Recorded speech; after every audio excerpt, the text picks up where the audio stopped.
Subscribe my YouTube channel, Samuel Love. Chabo. Oi, wakienyeji hapa Samuel Love. Karibu sana kwenye Samuel Love TV. Asante kwa sababu najua umesha subscribe YouTube channel yangu.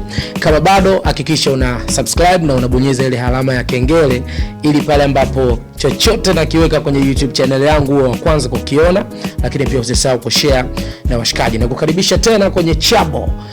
Bwana, hili ndio chimbo pekee kwa sasa ambalo linakupa wewe story kali za kijanja na pia nakupa madini ambayo yatakufanya ujue baadhi ya vitu.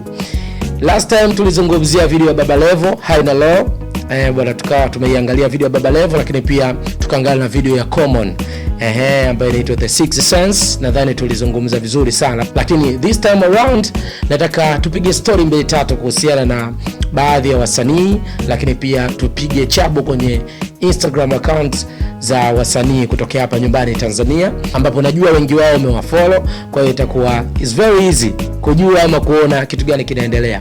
Bwana, kabla tujaenda kuangalia mitandaoni kitu gani kimetokea, nataka nikupe story moja kuhusiana na msanii mkongwe sana wa muziki wa Bongo Flava ambaye alifanya vizuri sana miaka ya nyuma. Hapa namzungumzia Juma Kasim Nature, Kiroboto.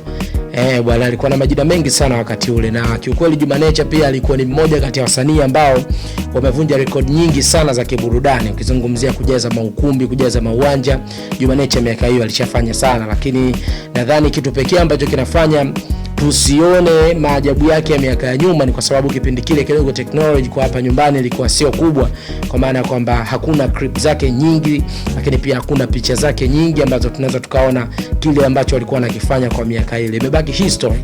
Na wengi ambao tunamfahamu Juma Nature, tunafahamu kwamba Juma Nature alikuwa amepitia kwa P-Funk Majani, ambaye P-Funk Majani ni producer wa muda mrefu pia, na ameproduce ngoma nyingi ambazo zilifanya vizuri miaka ya nyuma. Na P-Funk Majani studio yake ni inaitwa Bongo Records. Kuna wasanii wengi sana wamefanya kazi pale, kina Jimo, kina Feruz na wasanii wengine wengi sana, siwezi kuwamaliza nikiamua kuwataja. Na Juma Nature pia alikuwa ni mmoja kati ya watu ambao walikuwepo pale kwa P-Funk Majani. Sasa tumepiga story na Juma Nature wiki hii kwenye genge, na Juma Nature akawa ametuthibitishia kwamba P-Funk Majani yuko mbioni kurudisha wasanii ambao walikuwa wakifanya nao kazi zamani, anataka kuwarudisha, yani kufanya nao kazi kama mwanzo. Tumempigia simu Juma Nature kwenye kipindi chetu cha genge na amefunguka mengi, ikiwemo hili la P-Funk Majani kuwachukua yeye, kina Jimo na wasanii wengine ambao walikuwa wakifanya vizuri zamani kutaka kufanya nao kazi tena. Wewe mtu msikilize Juma Nature pale ambapo tulikuwa tukiongea naye kupitia simu. Yeah, of course ni kwamba kwa wakati huu sijafanya kutokana na kwamba sasa hivi nilikuwa na metikati yangu fulani Bongo Record kule, masuala ya nani bomb play. Kwa hiyo tuko kwenye masuala bomb play. Tuseme Bongo Record tumerudi, tuko vizuri. Okay. Hapo kwenye Bongo Record tunavyojua sasa hivi Nature una studio yako kabisa, unafanya kazi kwenye studio yako. Lakini umetaja Bongo Record hapo. Unataka kuniambia ukaribu wako, umoja wako wa kufanya kazi na P-Funk Majani umerudi tena kama zamani? Ya, ni kama zamani, kwa sababu ukisema kama zamani na hapo sio Nature tu. Hapo unazungumzia kama Jimo. Wote mmerudi. Wakongo wamekaa chini manake. Wale wote unaona wamekaa kimya. Kutokana na katikati hapa watu tunashughulikia masuala ya malipo, ya malipo kwa serikali. Unajua zamani tulikuwa tunafanya, tulikuwa tunajiunga BASATA. Ndio. Sasa hivi wote sasa hivi ni wasanii ambao tuko BASATA, tuko SOTA mbalimbali, na ndio maana sasa hivi tunashughulikia bomb play. Watu wote sasa hivi ngoma zetu watazikuta bomb play. Okay. Na amethibitisha kwamba P-Funk Majani yuko tayari kurudisha Bongo Records na kurudisha wasanii ambao walikuwa wakifanya nao kazi miaka ya nyuma. Sasa acha tupige chabo kidogo kwenye mitandao ya kijamii, ambapo kuna page nyingi sana za Instagram za wasanii ambao wanafanya vizuri hapa ndani Tanzania pamoja na nje. Sasa leo kwenye Instagram nataka tupitie vitu vile vitatu ambavyo nimeviona mimi kama Samuel Love bwana.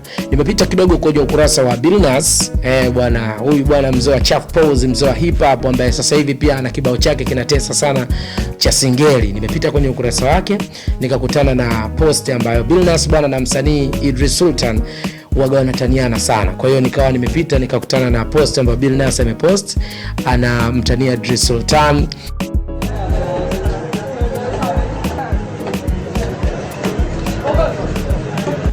Hao jamaa wana kautani kao kazuri sana. Huu unaitwa utani wa kushikana mashati kabisa. Yaani uoga wanataniana wenyewe, lakini all in all siku zinaenda na wanaendelea kufurahisha mashabiki zao ambao wamewafollow kwenye Instagram.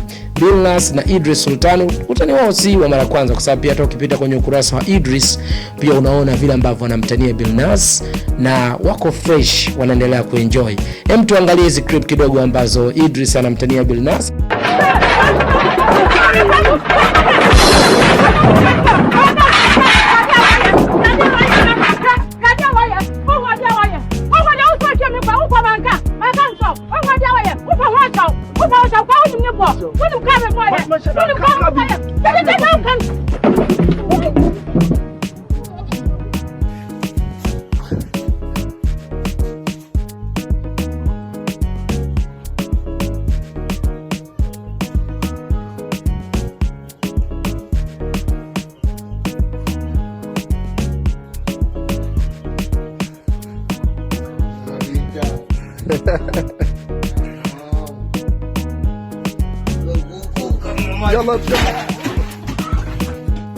Oi. Hatari sana. Nikiendelea kupiga Chabo kwenye ukurasa pia wa EFM Tanzania. Bwana, wiki hii pia EFM wamemtambulisha mtangazaji mpya kabisa ambaye wamemtoa katika radio ambayo alikuwa anafanya nayo kazi mwanzoni ya Wasafi FM, na huyu jamaa ametoka kule amekuja EFM kuungana na chama la wana, au sio bwana? Na kupitia ukurasa wa EFM imeonekana video ikimonyesha mtangazaji Jinijo ambaye ndo ametoka huku amekuja huku, akiwa ametoka sehemu kama kifungoni hivi na nini. Watu wengi walishangazwa na ile kitu na walikuwa wamesurpriseka kwa sababu hawakutegemea kuona Jinijo anatoka kule ambapo alikuwa kuja ambapo EFM wanaendelea na shughuli zao za kila siku. Nini kitatokea? Hem, tuangalie hii video ambayo Jinijo ametambulishwa rasmi EFM.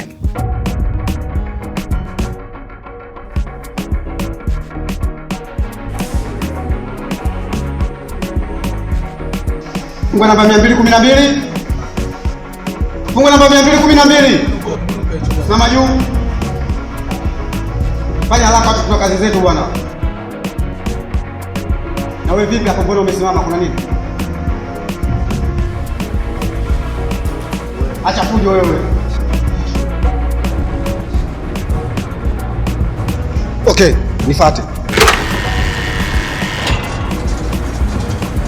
Una bahati sana eh.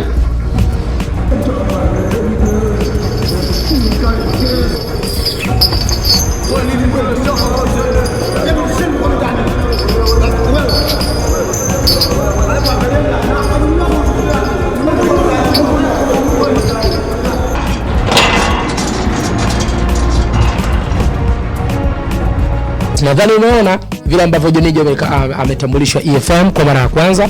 Hatujajua bado anaenda kufanya kipindi gani na atatangaza kwa style gani, kwa sababu EFM inafahamika ni radio fulani ya Waswahili. Kwa hiyo Jinijo atauweza Uswahili, basi mimi na wewe inabidi tufuatilie tuone kile ambacho kinaendelea kupitia EFM pamoja na TVE. Asante, mimi naitwa Kienyeji Samuel Love. Asante kwa kuendelea kuifuatilia Samuel Love TV kwenye YouTube. Kama bado hujasubscribe, hakikisha una subscribe, afu unabonyeza alama ya kengele ili kile ambacho na kuwekea uwe wa kwanza kukiona. Pia tuma link kwa washikaji pia ili wao pia wawe wa kwanza kuangalia mautamu yote ambayo yanaendelea kwenye ukurasa wangu wa Instagram Samuel Love TV, lakini pia kwenye channel yangu ya YouTube Samuel Love. Subscribe my YouTube channel Samuel Love. Chabo.